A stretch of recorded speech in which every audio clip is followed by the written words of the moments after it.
ముఖ్యమంత్రి ఆదేశాల నేపథ్యంలో రాష్ట్రంలో ఉన్న రవాణా చెక్ పోస్టులన్నింటినీ అధికారులు తొలగించారు. కారణం ఏంటంటే మొత్తం దొంగలు తయారయ్యారు. అధికారులంతా వాడు ఉద్యోగం మానేసి ప్రైవేట్ వ్యక్తులను పెట్టి వసూలకు పాల్పడుతున్నారు.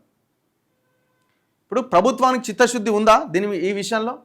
ఇప్పుడు ఆర్టీఐలో రోడ్ ట్రాన్స్పోర్ట్లో ఈ రవాణా శాఖలో గతంలో పాపారావు అని ఒక పెద్ద మనిషి ఉంటుండేటోడు. ఆ పాపారావుకి ఈ చెక్ పోస్టుల దగ్గర నుంచి, ఈ డ్రైవింగ్ లైసెన్స్ల దగ్గర నుంచి, ప్రతి దగ్గర నుంచి కమిషన్ వచ్చేది. వందల వేల కోట్లు సంపాదించి అమెరికాకి చెక్కేసిండు.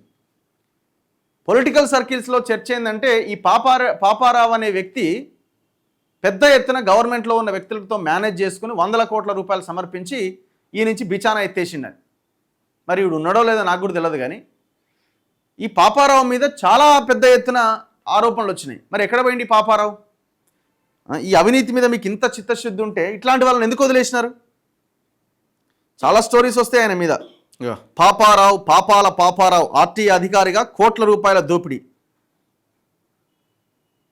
ఇట్లాంటి వాళ్ళని ఏం చేసిరండి? మాకున్న సమాచారం అయితే ఈయన ఏనాడో చెక్కేసినట. ఇక్కడి నుంచి చాలా వీడియోలు ఉన్నాయి మనోడి మీద. సో మరి ఈ చెక్ పోస్టుల నిర్ణయం తర్వాత ఏమైనా ట్రాన్స్పరెంట్గా ప్రభుత్వం పనిచేస్తుందా లేదా చూడాలి.